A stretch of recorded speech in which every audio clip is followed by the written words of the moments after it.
الله جل جلاله پر بنده مسلمان باندې سختی راولي، تکلیفات راولي، مشکلات راولي، مصائب راولي، امتحانات راځي، نو انسان دی باید په هغه امتحاناتو تکالیف باندې صبر وکي او د الله شاکر بنده ځان جوړ کی. حضرت عبداللہ ابن عباس رضی اللہ تعالی عنہما د نبی علیہ السلام سے روایت کی چې و فرمایل الا اعلمک کلمات ينفعك الله بهن، زدا سیو کلمه خبره ته ونشم چې الله په دې باندې نفع مرتبه کې پتا باندې بالیا رسول الله را توشست. نبی علیہ السلام فرمایي چې تعرف الى الله في الرخاء يعرفك في الشده، ته چې کله موړې او چې کله مالداري، چې کله پتا باندې تکلیف نستا، مصیبت نستا، غم نستا، نو ته الله او پیژنا، د الله وحدانیت او پیژنا، د الله قدرت او پیژنا او الله رب العالمین طرف ته رجوع وکا.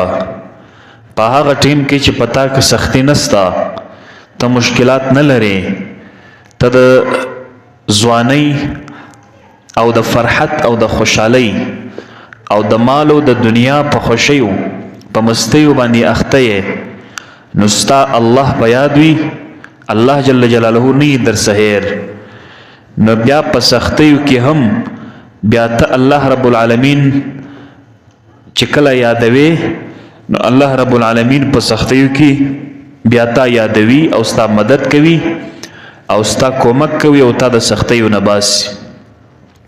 اذا سألت فاسأل الله واذا استعنت فاستعن بالله.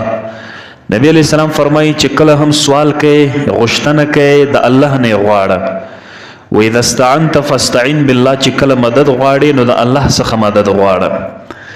دلته یو مسله ډیره مهمه ده، اکثر خلک چې استمداد کې رد کوي چې استمداد من غیر الله ناجایز او یا شرک یا کفر بولی، استدلال کې دا پیشي چې اذا استعنت فاستعن بالله. نبی علیہ السلام فرمایي چې کله هم کومک غواړي نو په الله باندې کومک غواړه، د مخلوق څخه یې مه غواړه. نو ځکه ترجمه دوی داسې کوي، حالانکه علماء کرام یو قانون او یو قاعده اجدي. قانون او قاعده دا ده چې هر ځای کې وځایونه دي چې په هغوی کې مفهوم مخالف ته اعتبار نسته، مفهوم موافق ته اعتبار سته. مفهوم موافق معتبر دی او مفهوم مخالف معتبر نه دی. نو دلته په دې حدیث کې هم مفهوم مخالف ته اعتبار نسته او هغه نه مرادیږي، بلکې مفهوم موافق معتبر دی او هغه مراد ده. د دې حدیث مفهوم موافق دا دی، اذا سألت فاسأل الله واذا استعنت فاستعن بالله.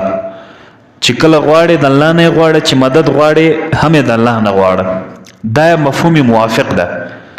د دې حدیث مفهوم مخالف دا ده چې د الله څخه ما سوا د بل چا نه مه غواړه او د الله څخه ما سوا د بل چا څخه مدد مه غواړه. دا مفهوم مخالف ده. اوس مفهوم موافق خو په دې حدیث کې سته، خو مفهوم مخالف په دې حدیث کې نسته. دا نه ځینې مرادیش، مفهوم مخالف په دې حدیث کې نه مرادیش. او که څوک درته وایي چې یاره مفهوم مخالف دلته نه مراده، دا خو ضروري ده چې مراده کې. موږ الزامن یو حدیث ورته پیش کوو. رسول الله مبارک فرمایي چې اذا سألتم الله الجنه فاسألوه الفردوس، چې کله تاسو د الله څخه جنت غوښتنه کوئ، جنت غواړئ، نو تاسو جنت الفردوس غواړئ. د دې حدیث دوه مفهوم دي. دته مفهوم بالشرط وایي، هغه مواضع هغه ځایونه چې مفهوم مخالف مراد نه وي، په هغه وځایونه دي. په هغه وځایونو کې یو مفهوم بالشرط ده. دا مفهوم بالشرط ده حدیث. که اوس دلته مفهوم مخالف ته اعتبار کې، د دې مطلب دا راځي چې اذا سألتموه الجنه فاسألوه الفردوس. اے مسلمانانو، اے مومنانو، چې تاسو د الله څخه جنت غوښتنه کوئ، نو تاسو د جنت الفردوس غوښتنه وکړئ. مفهوم موافق دا دی. مفهوم مخالف دا دی چې کله تاسو غوښتنه د الله څخه کوئ، د جنت الفردوس څخه ما سوا بل جنت مه غواړئ.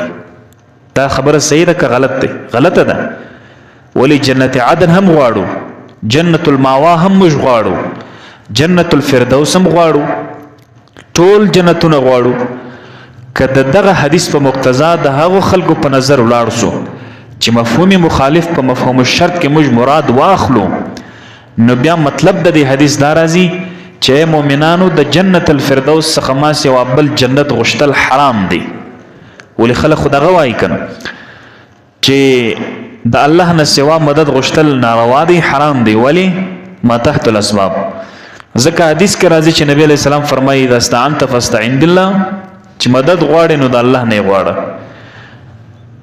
دا خو صحیح ده، موږ هم وایو چې مدد غواړي د الله نه غواړه، د الله نه اصلي مدد غوښتل کېږي ما فوق الاسباب. خو ما تحت الاسباب د بندگانو د نور اسبابو ضرورت هم وي، هغه څه هم مدد غوښتلی سي. خو کله کله سبب بیا باطنی وي، کله کله سبب ظاهري وي. نو ځکه که چیرې مفهوم مخالف ته ولاړ سو د دوی په نظر چې د دې حدیث دا مطلب واخو چې کله تاسو سوال کوئ د الله نه کوئ، د الله نه ما سوا سوال مه کوئ، یا تاسو مدد د الله نه غواړئ، د الله نه ما سوا د بل چا نه مدد مه غواړئ. دغه مفهوم مخالف که واخو نه د دې حدیث به ترجمه داسې راځي چې تاسو د جنت غوښتنه کوئ نو صرف جنت الفردوس غواړئ، دا نور جنت الماوا او جنت عدن دا نور جنتونه چې دا مه غواړئ، ځکه دا حرام او دا شرک ده او دا ترجمه غلطه ده. دا یو جدا بحث دی، حدیث کې رااله یو علمي تحقیق دا بیان شو.